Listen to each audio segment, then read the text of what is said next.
Hello बच्चों, आज हम क्वेश्चन नंबर 89 करेंगे।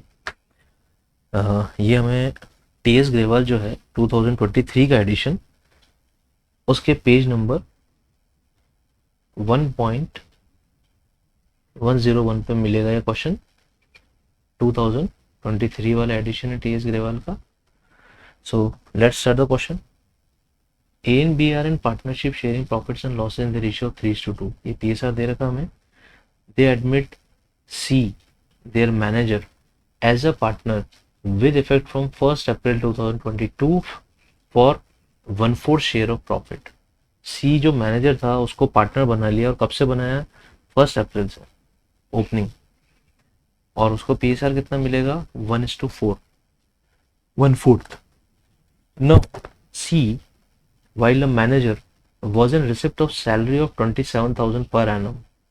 उसकी सैलरी थी, जब वो मैनेजर था सी, तब उसकी सैलरी थी 27,000 पर एनम। ये उसकी सैलरी थी। And commission of 10% on net profit after charging such commission and salary. ये बहुत इंपॉर्टेंट क्लॉज है, आफ्टर चार्जिंग वाला क्लॉज है, जिसमें सैलरी और कमीशन माइनस करने के बाद जो अमाउंट आएगा उस पर कमीशन मिलता था उसको 10%। तो ये जो क्लॉज है पूरा का पूरा, ये पूरा क्लॉज एज ए मैनेजर का क्लॉज है कि जब वो मैनेजर था तो उसको सैलरी मिलती थी 27,000 और कमीशन मिलता था 10% के हिसाब से। In terms of partnership deed, any excess amount which C will be entitled to receive as a partner over the amount which would have been due to him if he continue to be manager will be borne by A. ये important है। जब जितना पैसा उसको as a manager मिलता था और अब जितना पैसा उसको एज ए पार्टनर मिलेगा, अगर उसमें कुछ डिफरेंस है, एज ए पार्टनर उसको पैसा अगर ज्यादा मिलता है, तो वो जो डिफरेंस होगा वो डिफरेंस कौन बेयर करेगा? ए। ए एक पार्टनर है पहले से और वो ए बेयर करेगा। Profit for the year ended 31 March 2023 amounted to 2,25,000। Profit कितना है? 2,25,000। अब यहाँ पे हमें दो कैलकुलेशन करनी है बच्चों। एक तो हमें उसे मैनेजर मान के कैलकुलेशन करनी है, और एक हमें उसे पार्टनर मान के कैलकुलेशन करनी है। और उसका जो डिफरेंस होगा, वो डिफरेंस डेफिशिएंसी होगा, वो पूरा करेगा ए। तो पीएनएल एप्रोप्रिएशन में सारा सब कुछ हमें फिलअप करना है, पीएनएल एप्रोप्रिएशन बनाना है। उसके पहले हमें कैलकुलेशन करनी है as a manager and as a partner, two different calculations. ठीक है, तो सबसे पहले हम C as a manager calculation कर लेते हैं। जब वो मैनेजर होता तो क्या कैलकुलेशन बनती है? एक तो उसकी सैलरी बनती 27,000 की, 27,000 per annum. This would have been the salary. अब सैलरी के अलावा उसका कमीशन होता है। देखो कमीशन कैसे निकालते हैं। सपोज मान लीजिए अभी जो इस साल का प्रॉफिट है वो है 2,25,000, पीएनएल से आ रहा है 2,25,000। पहले इसमें से सैलरी माइनस करेंगे हम लोग, and the salary amount is 27,000। 27,000 salary हमने माइनस किया। इसको माइनस करने के बाद जो अमाउंट आ रहा है वो आ रहा है 1,98,000। इसमें से कमीशन मिलेगा, बट आफ्टर कमीशन का क्लॉज है, तो 1,98,000 इंटू 10% डिवाइडेड बाय 110%, क्योंकि आफ्टर का क्लॉज लगा हुआ, तो उसका कमीशन बनता है 18,000 का। उसका टोटल एज अ मैनेजर कितना बनता है? 45,000। ये एज अ मैनेजर बनता है उसका अमाउंट 45 का। अब इन्होंने बोला है कि अगर वो पार्टनर होता तो जो उसका अमाउंट होता, वो अमाउंट और मैनेजर वाले अमाउंट में जो डिफरेंस है वो कौन बेयर करेगा? वो ए बेयर करेगा। कैसे? देखो अब हम यहाँ पे अगर वो पार्टनर होता तो उसको कितना मिलता ये निकाल लेते हैं हम लोग।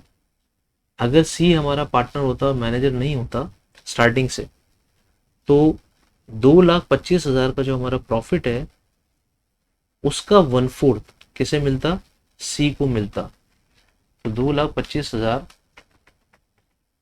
डिवाइडेड बाय 4, उसको मिलता 56,250। ये उसको मिलता एज अ पार्टनर। और एज अ मैनेजर उसका कितना बन रहा था साल के स्टार्टिंग से? 45,000।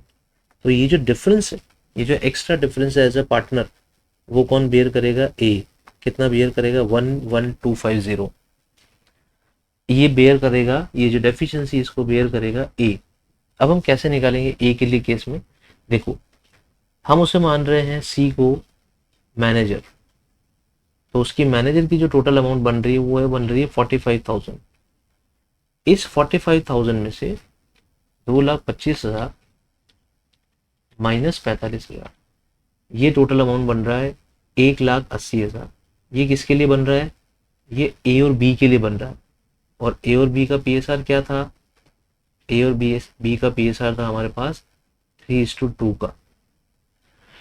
तो ए का बनता है 1,80,000 इंटू 3/5, बी का बनता है 1,80,000 इंटू 2/5, ये बी का बनता है।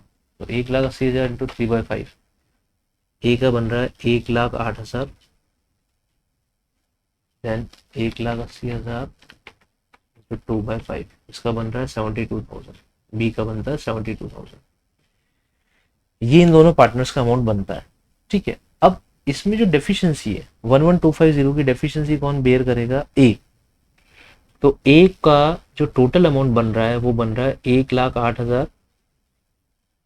इसमें से 11,250 की डेफिशिएंसी हम सी को पार्टनर मान रहे हैं, तो ये पूरा करेगा और ए को मिलेगा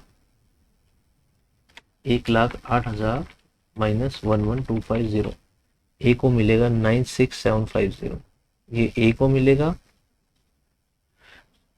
तो हम टोटल अमाउंट देख लेते हैं। This amount will be for a, 72,000 will be for B, and for C it will be 56,250. So these are the amounts. We will fill up these amounts in the P&L appropriation account. See this. By P&L, profit आ रहा है P&L से, so by P&L account it will be 2,25,000, 2,25,000 to profit transferred to C's capital account. Actual में सी का as a manager कितना बन रहा था? 45,000, but जब हमने उसको 1/4 प्रॉफिट देना सोचा तो उसका एक्स्ट्रा बना 11,250, तो उसका बन गया टोटल 56,250। अब हम बात करते हैं ए की। देखो, सी को हमने सबसे पहले ले लिया, to profit transferred to as capital.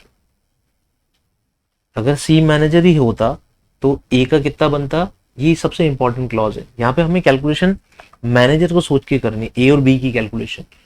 तो ए का बनता 1,08,000 अगर सी मैनेजर होता, बट अब वो पार्टनर है, तो जो सी की डेफिशिएंसी है 11,250 की, जिसको हमने यहाँ पे ऐड किया है, यहाँ पे हम उसको माइनस कर देंगे 11,250 को, और उसका बन जाएगा ए का 96,750।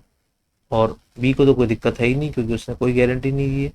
सो to profit transfer to B's capital account, B को सीधा 72,000 पे कर देंगे हम लोग, उसके कैपिटल अकाउंट में क्रेडिट कर देंगे। So ultimately the total amount that we are getting will be 2,25,000 on both side of P&L account, P&L appropriation account.